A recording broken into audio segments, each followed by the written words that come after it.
You've done a lot of teacher training, you were talking about, and had met a lot of studio owners through running teacher trainings on behalf of Alan Finger. Yeah. And you kept those networks up? You kept in contact with people? Yeah, I mean, there were the two studio owners who had done the training and then had gone and opened up their own studios. And then, as I said, I went into Europe and then just met other studio owners because they came to my workshops. And then once, I knew those, it was a core of about 5 or 6. Okay. Yeah. And then from there, things have just kind of gone on. And I've worked also with a manager, so having someone actually write to studios, introduce me, and then see if they would be interested in having a workshop with me or not. To be honest, I think it's better to have a personal contact with the studio than to just write to them cold and they don't know you, because then they're going to have trouble getting students to your workshop. So you might book the workshop, but then no one comes because nobody knows who you are, or it's not like they're not. The teacher who's, the workshop host doesn't know enough about you to sell you, because basically in a workshop situation, that studio has to sell you to their students and say, why do you need to come and do this thing with Rachel?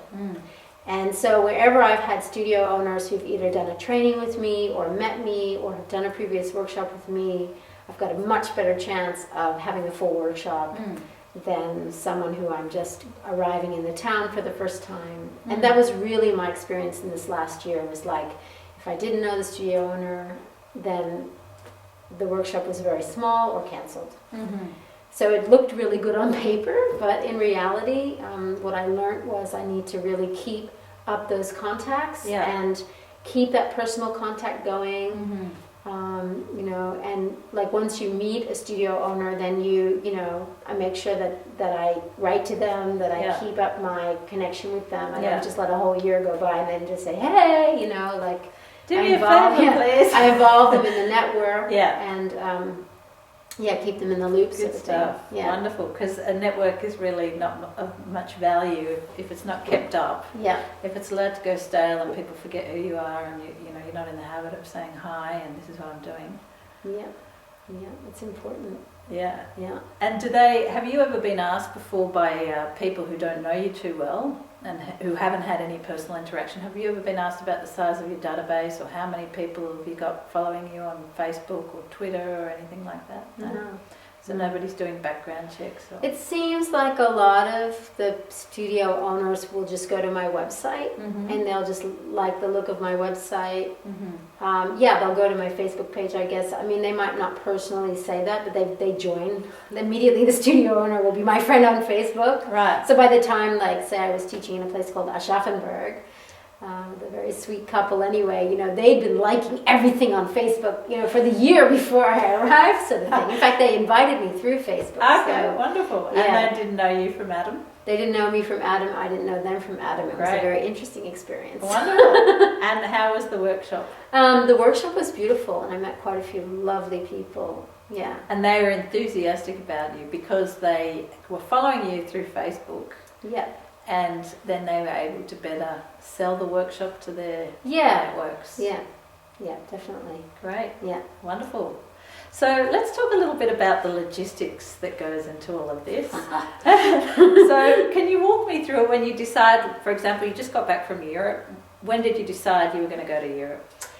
Well, I've been going to Europe every year now for 7 years. So next year will be my 8th year. So it's kind of like already in play. Yep. Yep. So basically what happens is I'll finish the tour, and before I've even finished the tour, the workshop locations are asking me for dates for 2013. So they want me back. So then we set up dates, but it gets a little confusing because we have to always fit around all these European holidays because people won't come, if it's around a holiday time. Then we kind of reassess, we did a 3-day workshop, but Friday and Saturday were booked, but Sunday only 5 people came. Maybe it's not worthwhile doing the Sunday next year. Let's just do the Saturday. So let's say this year I did, something like 12 venues. Next year I have I know that I have less time to go to Europe, so I'm only going to do, I think, 2 months, which means that's 8 weeks. So that's 8 venues. Because also the other thing is that you could work during the week as well, but you're taking a risk of not getting as many people to a workshop during a weeknight. So weekends are best because people will definitely take that weekend off. So you have to keep in mind what weekend it is, what country you're in, how you're going to get from A to B during the week. You're going to have to assess how did the workshops go, and what's going to be the best schedule for you. And then making sure that they don't have anyone else booked on the weekends, that you're free. So it's like a dance, you have to really play with the time. So what I do as soon as I get back to Australia is I send out a host of emails. So I plan a year in advance, and I just send out a host of emails, and I say, these are the dates I have available in May, these are the dates I have available in June. And what do you recommend? What do you suggest? And then I try and say I mainly go to Switzerland and Germany. So I try to make everything in Switzerland sort of at the beginning of the month and then maybe at the end of the next month, so that people who might come to one workshop in Switzerland might want to come to another one further on. And then the Germany ones I try. Germany is big. It's huge. We drove all over Germany. And so in Germany, I try to kind of make cities that are closer together, so it's not so much travel. And this year, and then you have to think about, am I going to take a train? Am I going to rent a car? Am I going to get a Eurail pass? So you have to think about all your transport. And then all the studios contribute to your transport money. We always do a 70-30 split.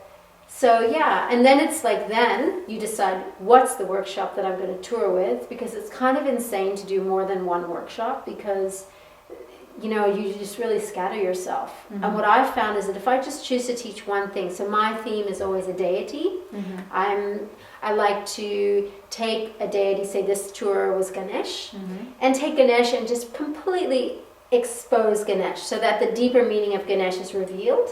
And no stone is left unturned. I mean, you can't leave that workshop not understanding who Ganesh is, how it relates to you, and how to work with that particular energy in your life. And so what happens for me as a teacher, picking one subject, is that I just go deeper and deeper and deeper into the subject. So by the time I get to the end of the tour, I'm really myself understanding that energy. So it's sort of it's a little selfish. It's like a personal thing, Are you getting more and more excited as you're talking about the subject of the workshop? And I think it would be truthful to say that, this is what turns the teachers on, right? This is why we're doing it in the first place. It's not, well, for me personally, of course, you have to make a living because you're doing all this traveling and you have to eat food and you have to do all those things. But ultimately, it's about the yoga, and it's about sharing yoga, and that's the main thing that happens with people who come to yoga, or they decide to be teachers coming into a teacher training. It's why did you come here? And they say, well, I just got so much benefit from this myself. I feel so full that I just want to share this with others. And that's really what it's all about. And, there's just something about, when you finish a 3-day workshop in a country where you don't speak the language and people are coming up to you and saying, thank you so much. That's really, I've really opened my eyes. And I'm so excited to get on the mat tomorrow. I mean, that's priceless. Wonderful. But we do need to pay the bills. So let's go into the 70-30 split in a little bit more detail. Right. So you talk to the studio owners and you say, I'm coming to do this workshop, and then you talk about what expenses are going to be covered, or how does that work? Do you, so basically put your expenses to them? You do the 70-30 split after expenses, their expenses, which includes advertising. I mean, they might put ads in a yoga magazine for you, things like that. Photocopies, if they want to get flowers for the workshop, so whatever their expenses are, and then my expenses, and what I try to be as generous as possible. So because I do feel like the less you sort of demand, the more you get, and that's just my principle. So I like to have my transport covered, my accommodation covered, and then I pay for my own food because I have a very specific, yogis often have very specific diets, and your food might be organic and a little bit more expensive, and I feel like it's a little bit much to ask people to, pay for that as well, because that's really coming off the cream for both of you, the cream off the top for both of you. So so accommodation, transport is my 2 expenses. So would you talk about those overtly beforehand? Yeah, basically that goes in, I'll say I'm happy to do a workshop, but I really want to make sure that I'm accommodated and that my transport's covered. And usually they say that's fine. So do you ever sleep over the night? I would imagine that you'd be bunking or couch surfing possibly. Well, with some I've been pretty studios. lucky because I can't really stay in a hotel because of my diet requirements. I need to cook my own food. So I get to stay with people, and usually I get to stay in beautiful places, or people vacate their apartments so I can stay in them. That sounds great. And it's awesome, So Wonderful. I don't really I haven't really had to sleep on a couch. Great. Which is really sweet. But I wouldn't mind, like it's very beautiful to be able to stay with the people that are hosting you or students that are excited to meet you and to just share, and it's really lovely. Yeah. You get a much deeper insight into the culture and the country too then. Yeah, and you usually get a nice little tour of the place. And, Great. It's nice, yeah. And then the studio's expenses, so advertising and photocopying and things like that, is that written down in an email and discussed? So it's all written down. Yeah. Usually they say, we have expenses, and I guess because now I kind of know what people's expenses are, I don't get that email, but it's just, you could also ask the studio, what are your expenses? How much do you usually spend for a workshop? And they'll tell you. Yeah.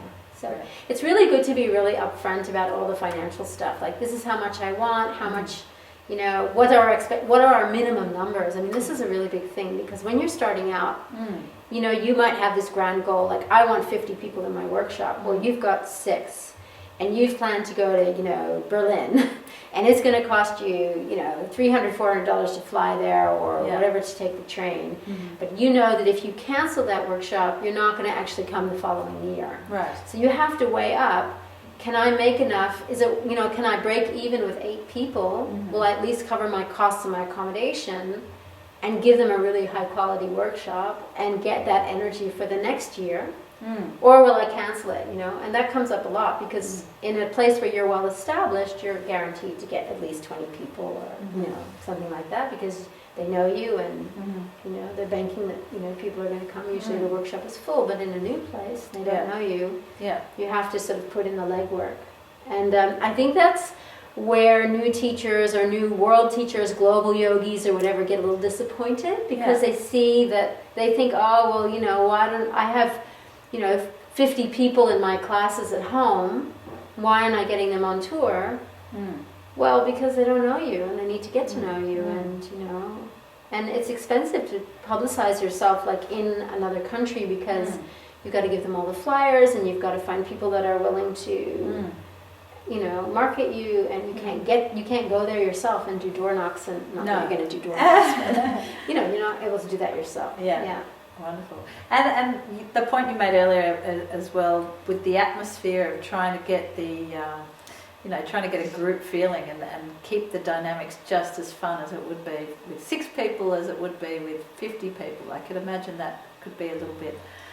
On this last tour, to be honest, I had workshops with 3 people in them in some cities, and I just thought, what the heck? Like, I could be teaching to one person. One person is enough, because if they're going to get what yoga is, to really understand themselves as yoga, which is that oneness and that beauty, that's one person who will speak to all those other people. And, I think we can get very, we can have high expectations of ourselves, but ultimately, it just takes one tree, like one tree in the forest is one tree, one tree in the field is one tree, and so transformation, one person at a time, I guess, is a good attitude to have when you're not, facing a full workshop. But of course, you feel a little disappointed. I mean, it's not like, you kind of wish there were more, but what to do? You have to start somewhere. Yeah, and it's, I guess it's a skill to be able to cultivate that, to get that dynamism and that rapport going, with a small group, that's far more skillful in a way than it is with a larger group where you can, it's not so important that everybody loves you, Yeah. And what's beautiful about smaller groups is those are friends that you cultivate. You kind of get to know them. They sign up to your Facebook, they're on your newsletter, they write to you, and you think, I remember that person, And you look forward to seeing them again when you get to that town again. You say, oh, I hope you're coming. It'd be great to see you again, because you did have more of an intimate relationship with them. And often they're the ones who are really happy to show you around the next time you turn up, or bring their friends, or, it's really worthwhile. Yeah.